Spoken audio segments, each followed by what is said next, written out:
Thank you for joining me for this Lifeway study of the Gospel of Matthew, chapter 14 to 28. This is session 14, and the title is Our Savior. The text is Matthew 27, verse 27 to 31, verse 45 to 54. The life summary statement is Jesus endured the cross so that we might have access to God.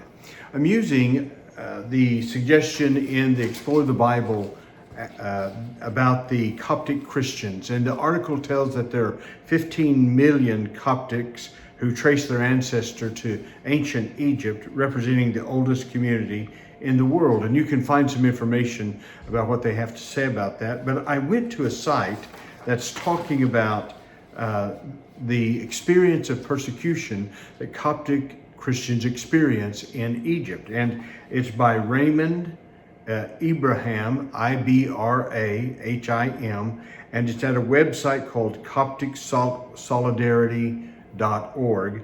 It's February the 11th, 2026. And what I'm wanting to do is I'm wanting to have the class understand what if this was your family, or maybe it's your children who are experiencing this. And the article goes through it's just 2 pages, but it goes through an experience, describes the kind of persecution that Christians receive from the Islamic government there in Egypt. Things like they have to, on their ID cards, they list their religions. And you think, well, that might be a big deal. But if you live in a country where they discriminate against Christians, then as soon as you show that ID card, you're not getting the job, or you're being passed to the end of the line, those kinds of things. It has this horrible story about Christian young women being kidnapped and forced to marry Muslim men. And then when Christian families try to oppose that and get their daughters back to them, the government stonewalls them and it tells them the child has been converted. And so what I'm going to do is I'm going to say, just imagine this is the experience of your children in Egypt, just simply because you're living out your Christian life. And then I want to ask them, suppose that the Christians in Egypt who are experiencing this persecution at the hands of Islamic law, what do you suppose they think and they feel about this text that we're going to look at where Jesus is crucified? I'm wanting to help the class to see there's probably a different kind of understanding, a different appreciation when they read about the story of Jesus. Now, the 4 Gospels stress different nuances about the meaning of the crucifixion. In Matthew and Mark's Gospel, they are highlighting the horror of the scene at the crucifixion. Matthew records for us 3 taunts by spectators, and then the horror of the death scene. The second half, you see the story progresses from darkness to the cry of abandonment by the Lord Jesus. So when you look at Matthew and Mark, they're highlighting the horrible nature of what Jesus endured on the cross. When you come to Luke, in Luke 23, verse 33 to 40, what Luke does is he pictures it as a scene of worship. There are 2 major emphases in Luke's gospel when it comes to the cross. There is the innocent, righteous martyr who forgives his enemies and by his very attitude converts his opponents. So it's a scene of worship. You have the thief asking Jesus to remember him when he comes into his kingdom. And so worship. Then there's John's gospel, and John's is the one who leaves out most of the significant events in terms of the suffering of Jesus there at the cross. But what you see is that John presents Jesus as being in control throughout this horrible experience of the crucifixion. There's the inscription that's above his head in 3 different languages that he is the King of the Jews. There is his discussion with Pilate about kingship. There's his 2 statement, I thirst, and and it is finished. And these fuse together, the suffering servant theme and the Passover lamb motif. There is his tender care of his mother. There's the establishing of the family relationship that is going to be so descriptive of the church. And so each gospel writer approaches this scene, and it uses it to make the kind of point that they're wanting to make in their gospel. Jesus' death opened the door to salvation and a new relationship with God. The first point of our lesson is mocked. And again, I just want to read through and give some explanation, engage the class in terms of questions they might have. The governor's soldiers took Jesus into the governor's residence and gathered the whole company around him. And the commentary will tell you that this is soldiers who are not legionnaires, but soldiers who've been recruited from the area. They stripped him and teased him and dressed him in a scarlet robe. Stripping nakedness was an act of shame and humiliation. Tells you how far we've come in our day, doesn't it? And it says he dressed him in a scarlet robe. That could have been a soldier's cast-off robe. It could have been some kind of a leader's robe. But think about this. This has happened after Jesus has been whipped and scourged, and his body's just a bloody mess. And do you know what happens when you put some kind of cloth upon a bleeding wound? It will adhere to it. And later they're going to strip this off of him. And think how horrible that must and how painful that must have been. Verse 29, they twisted together a crown of thorns, put it on his head, and placed a staff in his right hand. That was a symbol of a scepter and of course the crown. And they knelt down before him and mocked him, "Hail, King of the Jews." Matthew is great at irony.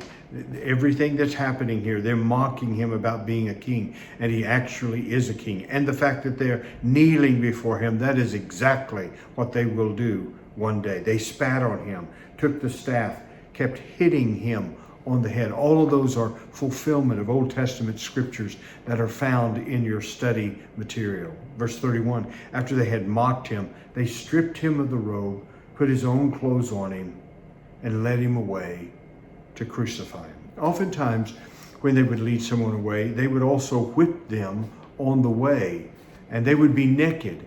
And maybe it was because it was Passover, maybe it was because it was the sensitivities to the Jews about nakedness, but they clothed Jesus. They'd already scourged him, so there was no need to scourge him. He could, and we learned from other Gospels, he really didn't even have the strength to carry the crossbeam. But they led him away to be crucified. Now, the lesson summary statement says, Jesus endured the cross so that we might have access to God. So my question to the class is, why was access to God denied? Well, the obvious answer will be sin. Jesus is a perfectly innocent person. And look at how they treat a perfectly innocent person, the only one who's ever lived on earth. So what does this reveal to us about sin? And I'm wanting the class to talk about when you see what these men, these soldiers have done to Jesus. Sin is degrading. Sin is humiliating. Sin is corrupting of human nature. This is what has denied us access into the presence of a perfectly holy God. This is our nature, and this will not gain access into the presence of a holy God. Now, Oklahomans know evil that takes your breath away. Sin is not a small thing. We understand it is catastrophic. And that kind of evil bars access to God. So my question for the class is, what words would you describe the Murrah Federal Building bombing that happened in Oklahoma City on April the 19th, 1995. And we who live in Oklahoma, we have memories of that burned into our minds. We know people who suffered and experienced that. And so I'm wanting the class to see the awfulness, the cowardice, the cruelty, the brutality that is involved in that thing. Those are the kinds of words I'm wanting them to see. There is a horror about it. Well, the application point for this first point says, Jesus' willingness to endure the shame and humiliation of crucifixion leads to humble surrender and praise. And when we see the nature of sin, the true nature of sin, what I understand this is saying is it humbles us. It causes us to surrender. It causes us to praise God. So I'm wanting to ask the class, since this point is about mocking, and we see the awfulness of sin, and we see what Jesus has done with our sin so that we get access to God. Here's my question. What does humble surrender and praise look like in terms of our attitude towards sin? And I'm looking for things like when we understand the nature of sin and the horrible price Jesus paid to give us access to God, we need to stop making excuses for sin. We must come to the point that I don't want it in my life. We must understand that what we call small sins, those things also keep us from having access to God. There needs to be a seriousness, a soberness in dealing with sin. That's what I'm looking for in terms of a humble surrender and praise when it comes to our attitude towards sin. Another question is, what about our spirit towards others? I mean, look at these soldiers. What is it reveal to us that would cause us to be humbled before God and surrendered before God? And I'm looking for things like the sin that has brutalized Jesus. We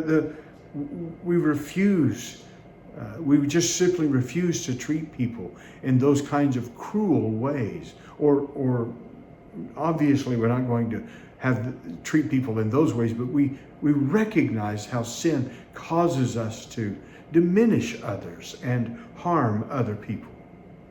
Now, Jesus didn't endure mockery because the soldiers were cruel. He endured it because sin is that serious, it's that offending, it's that separating. Mockery. Now, the second point, that Jesus endured the cross so that we might have access to God. The second point is forsaken. Matthew 27, verse 45 to 49. And again, I want to go through the text and give some explanation and flesh it out and engage the class if they have questions or comments or insights. Verse 45, from noon until 3 in the afternoon, that's the brightest hours of the day, darkness came over the whole land. That was in a lunar eclipse. That happens around new moon time. That doesn't happen at full moon. Passover took place at full moon. The sun's on one side of the earth. The moon's on the other side. They're not that close to where that can happen. And so there's a full moon. It's not just a sandstorm. This is an act of God. It emphasizes the totality of darkness. Notice, darkness came over the whole land. So in that area, it's what I understand. I'm not sure how much area. I don't know that it means the whole earth, but in a significant territory, God just turned the lights out. Now, it says in verse 46, about 3 in the afternoon, Jesus cried out with a loud voice, Eli, Eli, lama sabachthani. That is, my God, why have you abandoned me? So the lights come on. And the first thing that you hear from Jesus after coming out of that darkness is this sense of abandonment. Notice what he says. Notice how he addresses God. He says, my God, my God. Do you know that up until this point, the way Jesus addressed God was by saying, my Father. It's not just a feeling of forsakenness. He is forsaken. I don't understand the mystery of that, the Trinity, the unity, and yet the abandonment that Jesus experiences. You'll notice in your commentary that Matthew uses the Hebrew when he translates Eli, Eli. And Mark uses the Aramaic. And Mark's expressing more of the feelings. And Matthew is using more of a quote from the Old Testament. And typical of Matthew, he is tying it back in to the Old Testament.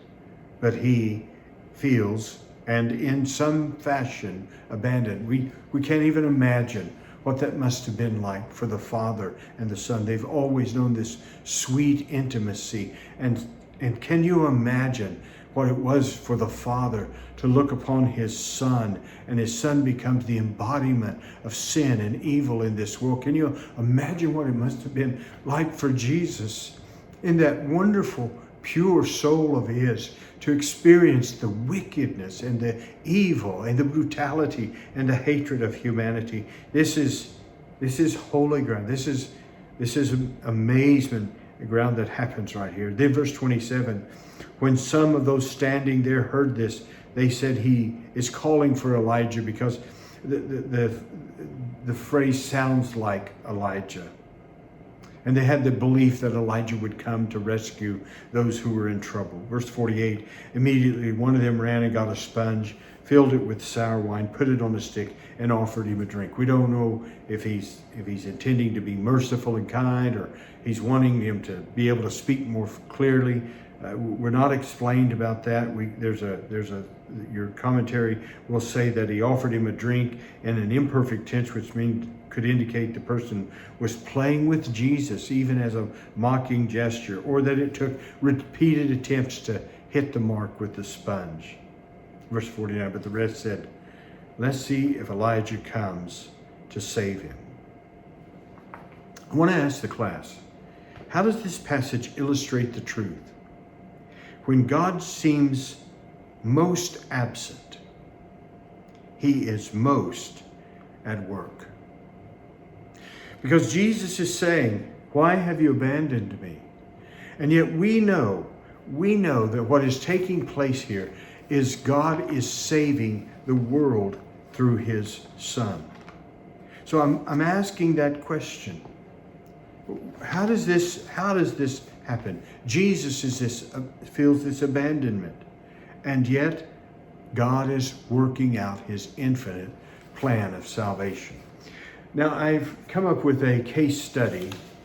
This represents no one in my class, but these are things that have happened to people that I have known over my life.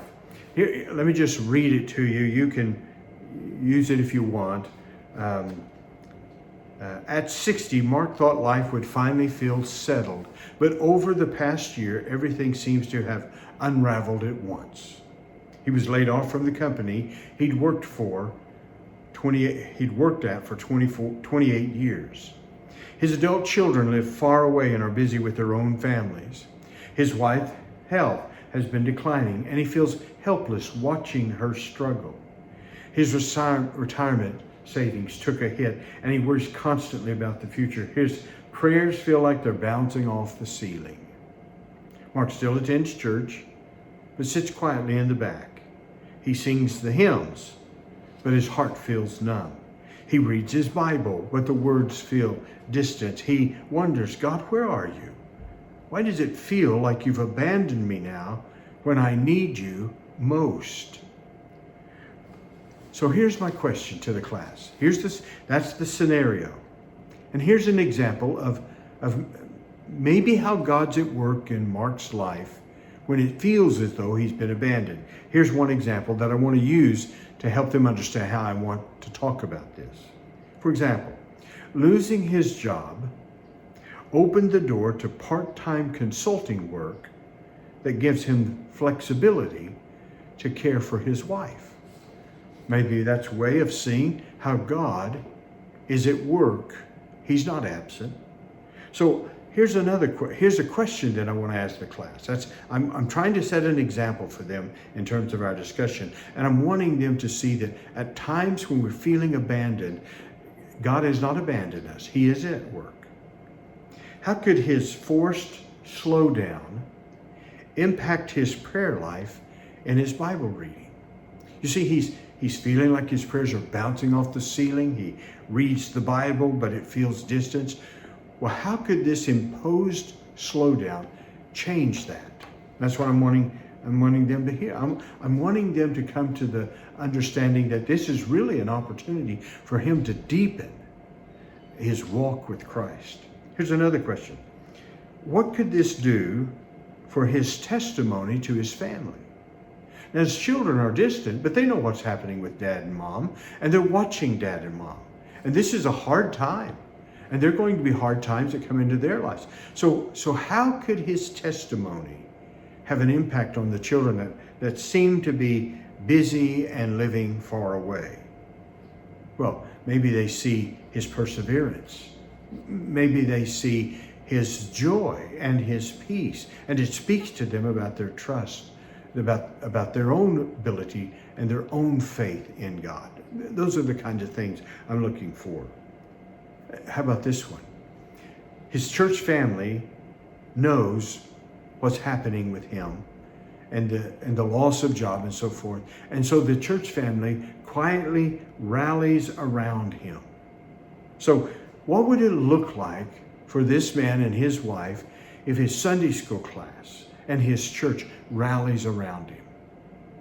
So, I'm thinking of things like they'll provide them meals. They will buy them some groceries every once in a while. They'll help with some prayers. They will pray for them and contact them and stay in touch with them. You see, even though God feels absent, there's many ways in which God is there.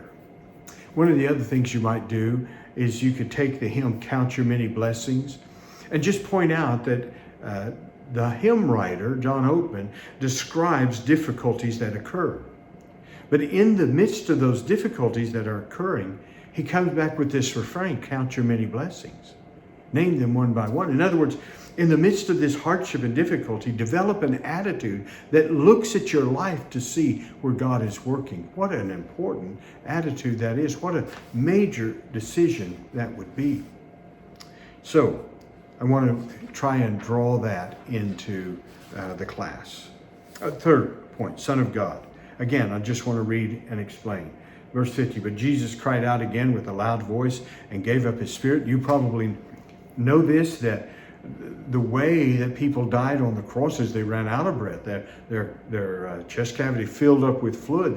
They couldn't get a breath. They suffocated. And so this is very unusual that Jesus has the capacity to speak in a loud voice. That's why it was so significant. This is not the way people died on the cross. And then, notice, gave up his spirit. It's saying he's in charge. He's the one that picked the time when he was going to die.